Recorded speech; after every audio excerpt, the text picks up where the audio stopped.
aqui não, mas vai diminuindo um pouquinho o nosso tempo de vida, tá? Porque a gente emite muita energia, quando a gente fica com raiva, a gente emite muita energia e acaba perdendo essa energia, para a gente pensar, né? Então, para cada um, vai ser de acordo com a forma como ele vai ter o suicídio. Os suicídios que tiveram por causa a obsessão de um espírito perverso sobre o encarnado apresentam certa parcela de atenuantes para a vítima e agravantes para o algoz. Existem suicidas que se viram sugestionados a cometerem um ato terrível através do sono de cada noite, por uma pressão obsessora do seu desafeto espiritual, desafeto que poderá ser também um espírito encarnado, e a qual não se puderam furtar tal paciente que, recebendo do seu magnetizador uma ordem durante o trânsito sonambúlico, cumpre-a exatamente dentro do prazo determinado por este, mesmo quando se passaram já muitos meses depois da experiência. Isso está no livro Dramas da Obsessão, da Ivone Pereira, e o livro é do nosso querido Bezerra de Menezes. E ele trata de um caso de uma família onde começa a haver vários suicídios, o pai, a filha. E isso vai estimular, por quê? Por causa dos obsessores. Então a gente vai ver como vai funcionar para esses irmãos. Eles são os maiores culpados? Não.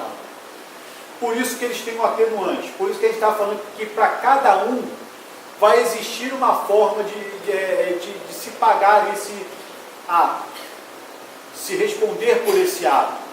Então, no caso desses daqui, não quer dizer que eles não vão responder, não. Eles vão responder, mas de uma forma mais leve do que aquele que já pensa em cometer, já vem trazendo aquilo dali de cometer o suicídio. Já traz na sua bagagem pensando, já vem na sua bagagem querendo cometer o suicídio. Esses não, eles são intuídos. E tem uma coisa muito interessante, que o obsessor vai estimulando a gente a cometer o ato do suicídio, e muitas vezes ele vai até perto. Por exemplo, a gente vai se jogar de uma ponte, ele vai até a beirada da ponte, mas na hora do ato, ele se afasta. E quem é que se joga? Somos nós. E nesse momento, muitas vezes, a pessoa desperta, vê o que ela fez. Mas quando ela desperta, já é tarde. Você já está caindo, não tem como você fugir daquilo. Então, esse irmão que estimula essa pessoa ao ato do suicídio, ele vai responder por assassinato. E aquele que cometeu o ato vai ter o atenuante, mas não vai significar que ele não vá responder. Ele vai ser um pouquinho, vai ser atenuado. E é interessante isso, porque no céu e inferno, como a gente falou, que traz dos espíritos suicidas, tem o Luiz e a pespontadeira de botas. Ele era noivo de uma menina, e a menina, só que a menina não gostava dele, não via para poder casar. E ela brincou com os sentimentos dele. E ele, naquele momento, ela aproveitou um momento que houve de uma discussão, uma pequena discussão, para terminar tudo com ele. Ele, no momento de desespero, começa a querer falar com ela, e ela só fugindo, não queria falar com ele, se trancava em casa. E ele bateu na porta, e ela, dentro de casa, ela não abriu a porta. E, de repente, ela escuta um barulho na porta, mas ela escuta uma gritaria. Ele se suicidou na porta da casa dele. E nesse diálogo que o Kardec tem com os espíritos, né, ali, eles informam o seguinte, que a maior culpada, quem foi? Foi ela. Não que ele não fosse responder pelo ato que ele cometeu, mas ela era a principal responsável por isso. Porque mesmo que ela não continuasse com ele, mas se ela tivesse aberto a porta e conversado com ele, olha só, não dá, eu não gosto de você, tentar conversar, talvez ela tivesse evitado esse ato. Se não tivesse brincado com o sentimento. Por isso que André Luiz fala que quem faz ao outro no campo dos sentimentos está fazendo a si próprio. Então a gente tem que pensar muitas vezes em não brincar com o sentimento dos outros em qualquer situação. E ela alimentou isso, e ela que ia acabar respondendo por isso mais do que ele. Então a gente, para cada caso de suicídio, vai haver uma forma diferente de pena. Tipo um atenuante. Um atenuante. Para alguns casos vão ter o atenuante, né? Rodeai vossa alma pelo muro protetor de uma prece cheia de fé, a fim de que o inimigo, interno ou externo, aí não possa penetrar. O Espírito, Sociedade Espírita de Viena, Revista Espírita de 1863. O que vai dar qualidade ao pensamento é a nossa boa intenção, sinceridade e bons sentimentos. Quanto mais conseguimos reunir estas condições, mais potência a nossa prece terá, pois maior influência terá sobre o fluido cósmico. O nosso pensamento e vontade é fundamental nesse momento. Então a gente não precisa fazer palavras bonitas, falar palavras bonitas numa prece. Não precisa de nada disso, a gente precisa emitir o nosso sentimento, o nosso coração. É isso que a gente... Então, quando a gente emite, nenhuma dessas preces vão se perder. Talvez aquele irmão, naquele momento, não vá conseguir ainda captar a nossa prece. Mas, naquele momento, a prece vai ficar... As energias vão ficar em volta dele para que, aos poucos, ele comece a despertar. Naquele momento difícil, comece a sentir o arrependimento do ato dele. Que o arrependimento é que vai fazer com que ele possa ser, é o primeiro passo para que ele possa ser auxiliado. Então, nesse momento, a gente sempre tem que emitir a prece com o maior carinho possível. Sempre emitir com o nosso coração. Então, nunca vai se perder. É até bom a gente lembrar novamente do nosso lar. Quando André Luiz falava que ninguém fazia a prece por ele,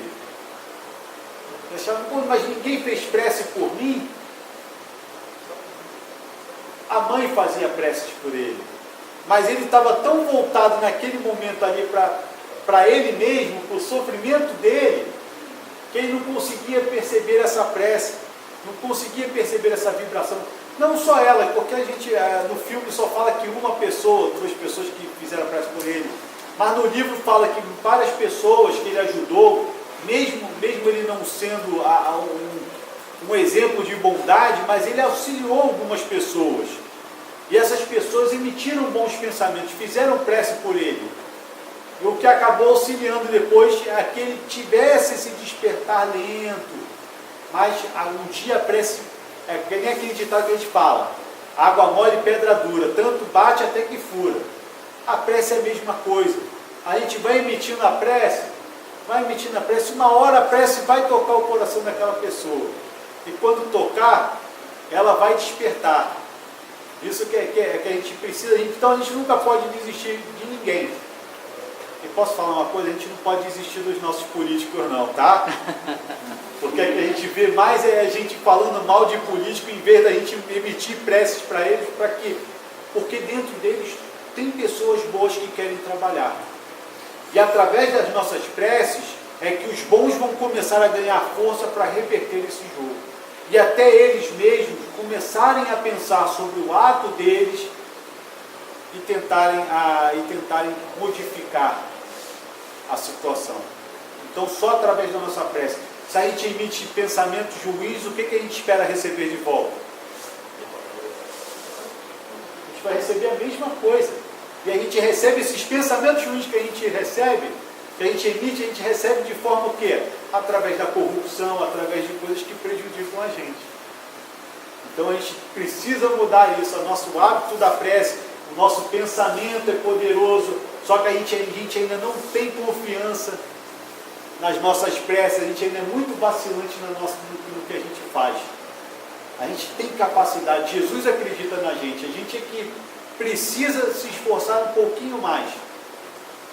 Porque até no Natal a gente estava falando, a gente teve a oportunidade de fazer uma palestra sobre isso. e todos os dias a gente deixa Jesus nascer no nosso coração e ao mesmo tempo a gente crucifica.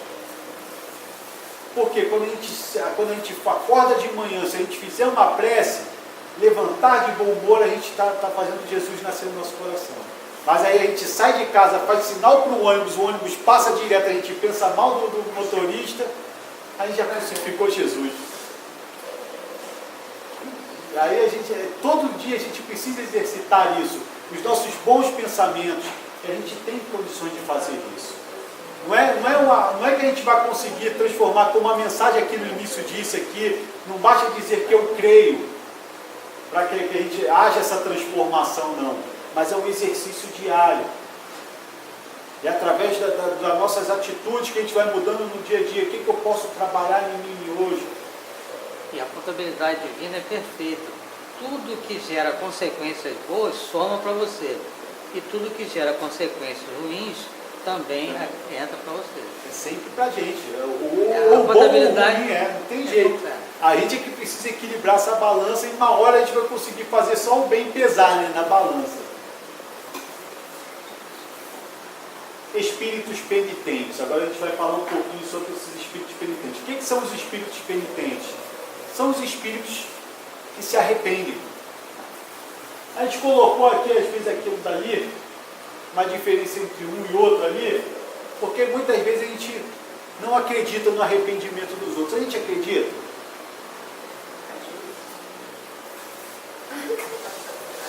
Uma grande parte não, a maioria não. A maioria não. A gente sempre fica com o pé atrás. Ele fez aquilo dali comigo, ele está dizendo que está arrependido, não acredita, ele vai fazer de novo comigo. Saulo de Tarso foi um exemplo disso. Os discípulos de Jesus, discípulos diretos de Jesus, tiveram resistência para aceitar o arrependimento do para aceitar o arrependimento dele. É muito difícil isso, né? Então, às vezes, a gente já taxa, como a gente estava falando lá, não julgueis. Na verdade, a gente não julga. A gente já dá a pena, direto. Quando fala, a pessoa já está ali, a gente não, a pena é essa, a gente não julga. Porque se a gente pensar sobre a questão do julgamento, aí a gente pressupõe o quê? Que a pessoa vai ter o direito de se defender. Como a gente não vê nos filmes que às vezes as pessoas, você vai ter a parte da defesa e tem a parte de acusação. A gente não dá nem direito da pessoa se defender, a gente já está ali. Lógico que o arrependimento também depende muito da força de vontade da pessoa. A gente sabe que nem todos se arrependem mesmo, realmente. Mas quem somos nós para julgar? Como nós falamos aqui antes, aquele que faz ao próximo está fazendo a si mesmo. Ele está prejudicando a ele mesmo. Então, quando também nós não damos uma oportunidade também, nós também estamos prejudicando a nós mesmos. Porque quando a gente se arrepende, a gente gostaria muito que alguém aceitasse o nosso arrependimento, aceitasse as nossas desculpas. A nossa sociedade, quando alguém, um criminoso, executa suas penas na prisão, para ele arrumar um emprego, vence barreiras. Com o coração meu benevolente, entenda esse suplício dele, vai dar oportunidade. Verdade. A pessoa que cometeu um crime, para a gente, ela sempre vai ser o quê? Criminoso. Um criminoso. E a gente não para para pensar que as nossas prisões só fabricam cada vez mais pessoas ruins. Por quê? Porque nós não fazemos a nossa parte, de tentar ver as condições que aqueles irmãos vivem, de tentar, quando eles saírem de lá, dar uma oportunidade de trabalho, como o nosso irmão falou ali. Quem é que de nós dá uma oportunidade para um deles trabalhar? Vamos ser honestos, a gente parar para pensar. É muito difícil.